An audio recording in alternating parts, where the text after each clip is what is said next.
Hello, it is me again. I'm back here in my sewing room. I'm doing a little 2025 recap since I always have trouble coming up with like what to say and really just making these videos. I have had a couple of friends suggest things and they have asked me questions so that I can answer them and make this video go a little bit smoother. So, I'm doing a 2025 recap of all of my cosplay stuff. I was asked what my favorite event was this past year, and I would say probably Gen Con, if not Cryptid Con. Gen Con is always one of my favorites. It's so much fun. I get to see so many friends that I have from all over the place, all over the world that aren't local to me. And I get to see lots of people with the Queen crew.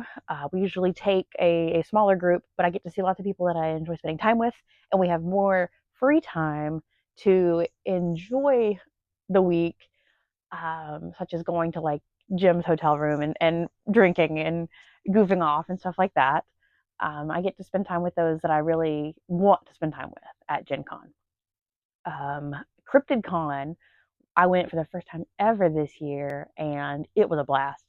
I knew that I was gonna have fun because Wild and Weird West Virginia was there as a guest, and I adore everything that they do.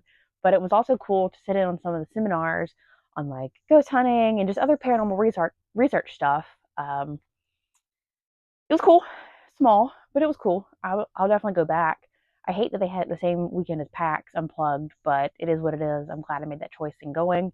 It was something that I've wanted to do the last couple of years, and I had a really good time. But how can you not in Lexington? Like it's having drinks with the guys that do Mountain Monsters or yeah, Mountain Monsters, and like they have another show. They have another show, but we sitting there just drinking a whiskey with those guys. It was a cool time.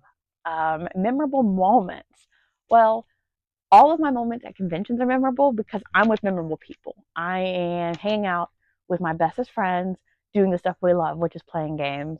Um, Probably the most memorable moment would be at Origins because I won second place in the cosplay contest. But leading up to that, it was a really fun time because Keller and Mike were like holding pieces on me as I was trying to cross the street and get in line and then standing in the line. Like my parts were falling off. It was not a good costume, but it worked out. That was a lot of fun. But all the time I get to spend at these conventions with my people are memorable because it's what I want to be doing. What have I made? I think I think I have a list here, but that doesn't mean that it is fully comprehensive because my memory has been crap this year. I have been wildly busy, but I did a lot of goofy stuff and I have enjoyed every bit of it. I made a simple version of Red Sonja. I made the blue Tudor dress. I made my Selkie inspired curtain outfit. Those were curtains that were hanging in my parents' house. Cut them up, made a hair bow and a dress. It was a good time. Ariel's town dress, Ric Flair, my battle sister, obviously. I made a Jedi. I did several shirts and hoodies, 8 baby blankets, a really cool quilt, and lots of 3D printed items. That is just the stuff that has been completed. Right behind my iPad here, I have a High Republic Jedi that is near completion. I just haven't made the belt yet or my tabards, but I will be getting to that very soon. In 2026, my goals are to complete that High Republic Jedi. My dog is making a noise. So my 2026 goals are to complete that High Republic Jedi, finish my Ewok that I started, finish my X-Wing pilot. I have odds and end pieces, but I don't have the flight suit, and the helmet I have is not actually together. So I should probably get on that. And I kind of want to decorate it. I just don't know how I want to do that yet. My Witch King of Angmar, which I've definitely started. You guys have seen the pieces I've been printing for the flail and everything. So I have a lot more to show on that. And then my big one of the year is Liliana Vess from Magic the Gathering. I've been saying that I'm going to work on Liliana for forever. I started on it a couple years ago, scrapped it. I'm doing a completely different version. I'm a little bit more obsessed with this version. That's the one I talked about last time. It is a cool sculpture. I love her very much. And I actually just opened up my shipment of fabric for it from Fabric Wholesale Direct. Dun, dun, dun, dun. This stuff, like, the camera doesn't do it justice. There's so much beautiful color in this.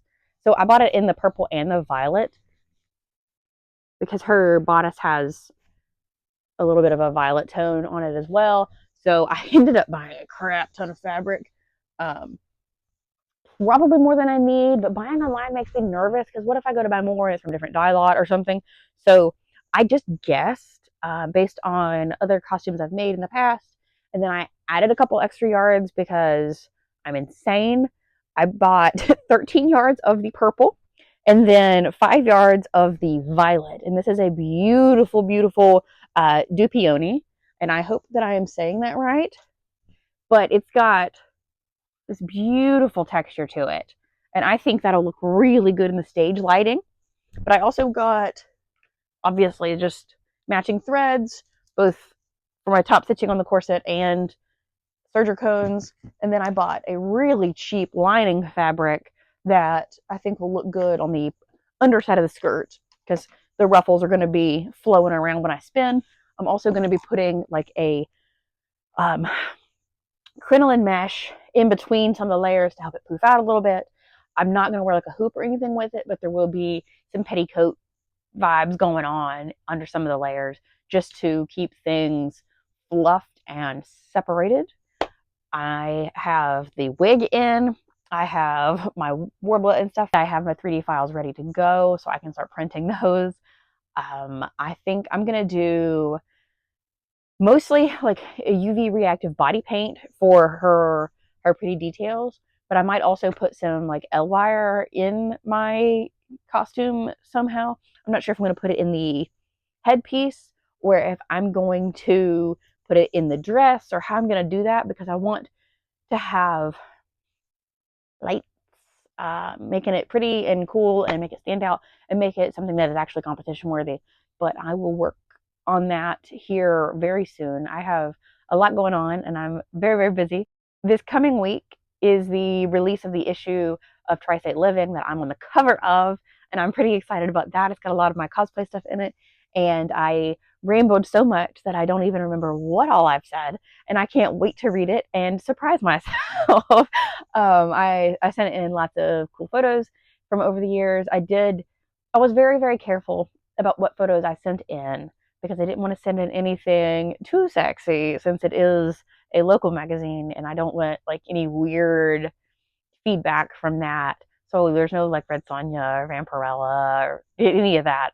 But I did send in like my battle sister and um, Sansa and things of that nature. Because there's just people that I know in real life are probably going to see it, and a lot of people I know in real life know nothing about my cosplay or my gaming careers. But now they will. I will check back in here on the YouTube very soon and show you guys how that issue turned out.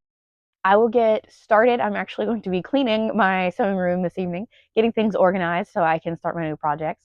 But I have a lot of work to get done, and I will check back in with you guys in the new year in 2026. Thank you.